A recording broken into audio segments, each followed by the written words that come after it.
वर्ष 2026 की द्वितीय राष्ट्रीय लोक अदालत का आयोजन अलवर जिला न्यायालय परिसर में किया गया। इसका शुभारंभ मां सरस्वती की प्रतिमा के समक्ष माल्यार्पण एवं दीप प्रज्वलन के साथ हुआ। इस दौरान जिला विधिक सेवा प्राधिकरण के सचिव और बेंच संख्या 1 के अध्यक्ष मोहनलाल सोनी सहित अन्य बेंच अध्यक्ष ज्योति सोनी, अजय कुड़ी, गुंजन सिंह और ऋतिका अग्रवाल की मौजूदगी रही।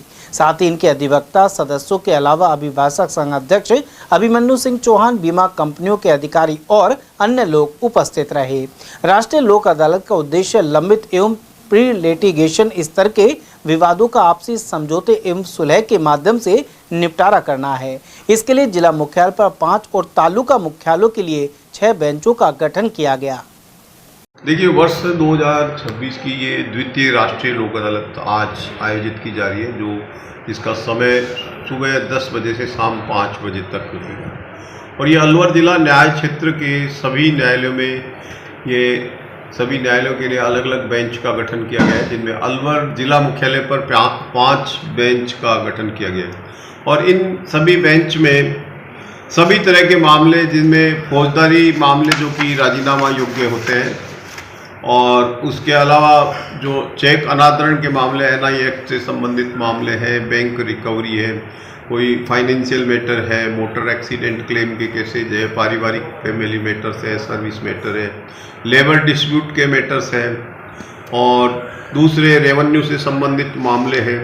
यानी तमाम तरह के ऐसे मामले जो राजीनामा योग्य है, उनमें दोनों पक्षकारों को बैठा करके बाद समझाइश राजीनामा कराया जाता है। और राजीनामा के आधार पर न्यायालय द्वारा राष्ट्रीय लोक अदालत में न्यायालय द्वारा जो मैटर रेफर किए गए, उसमें राष्ट्रीय लोक अदालत द्वारा उसमें अवार्ड पास किया जाता है। और वो अवार्ड है, उसको आगे कोई चुनौती नहीं दी जा सकती, क्योंकि दोनों पक्षकारों की सहमति से वो फैसला होता है। और सबसे बड़ी बात ये होती है कि राष्ट्रीय लोक अदालत में न किसी पक्षकार की हार होती है, और दोनों पक्षकारों के साथ एक सम्मानजनक समझौता है, जिससे उसको निश्चित रूप से जीत मान सकते हैं। और पक्षकारों का समय, श्रम और पैसा इससे बचता है। और पक्षकारों जो कि वर्षों वर्ष तक कोर्ट के अंदर जब मामला कंटेस्टेड होता है और उस मुकदमे को जब वो लड़ते हैं, तो उसकी पैरवी के लिए उनकी कई बार तो पीढ़ी दर पीढ़ी बीत जाती है, वर्षों वर्ष लग जाते हैं, और उनको एक फ्रूटफुल नतीजा नहीं मिलता है। तो उसकी वजह से वो क्या है कि उनकी सारी मेहनत बेकार जाती है।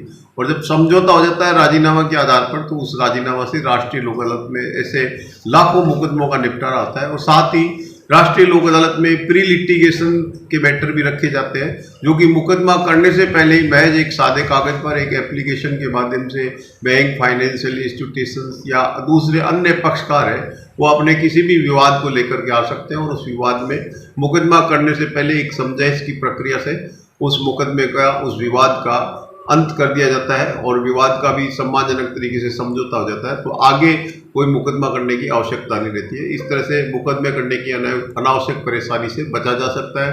और न्यायालय में भी जो अनेक बहुसंख्यक मुकदमों का अंबार लग रहा है, उसकी संख्या को भी कम किया जा सकता है।